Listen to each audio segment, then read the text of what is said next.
Hello guys, welcome to my channel. কেমন আছো তোমরা সবাই? আশা করি ভালো আছো, আর আমিও খুব ভালো আছি। আমরা আবারও চলে এসেছি দীঘাতে সবাই মিলে ঘুরতে। তো এখন যাচ্ছি সমুদ্র দেখতে।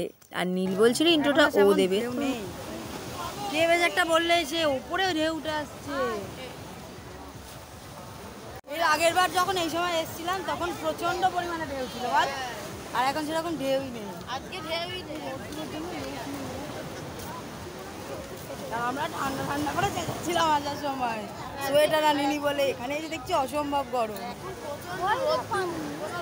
আর দীঘা এলে তো সমুদ্রের ধারে আগে চলে আসি, ঘরে ঢুকেই প্রায় একটুখানি মোটামুটি রেডি সেডি হয়েই চলে আসি সমুদ্র দেখতে। এখানে এলে মনটা পুরো ভালো হয়ে যায়, কি দারুণ ঢেউগুলো ওঠে। কিন্তু আগের বার যখন এসেছিলাম দীঘাতে আগের বছর, তখন এতটা কম ঢেউ ছিল না, তাও যেন খুবই ভালো লাগে ঢেউ দেখতে।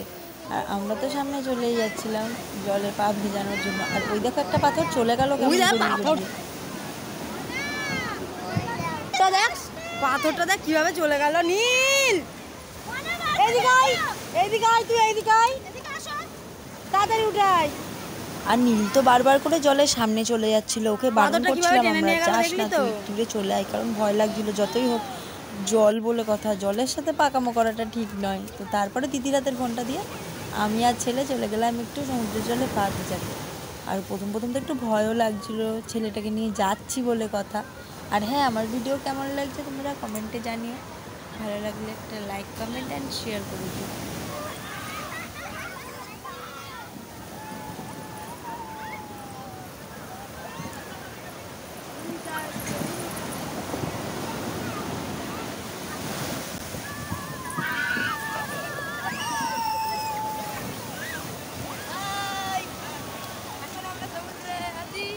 সমুদ্রের ঢেউ দেখছি আমরা।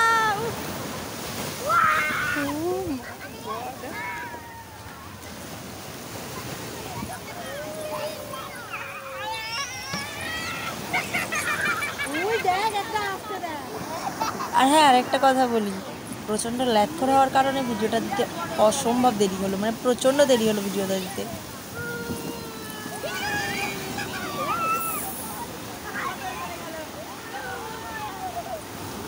আর হ্যাঁ, তোমরা এখন ভাবতেই পারো যে এতটা ফাঁকা ফাঁকা কেন লাগছে দীঘাতে।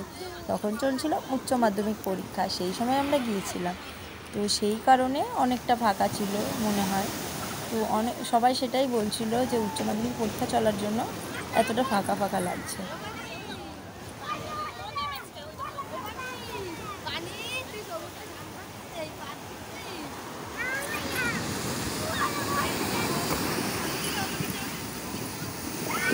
এবার একটু খিদেও পাচ্ছিল, চলে গেলাম আমরা এরপরে বাজারে খেতে পরোটা, আলুর তরকারি আর ঘুগনি।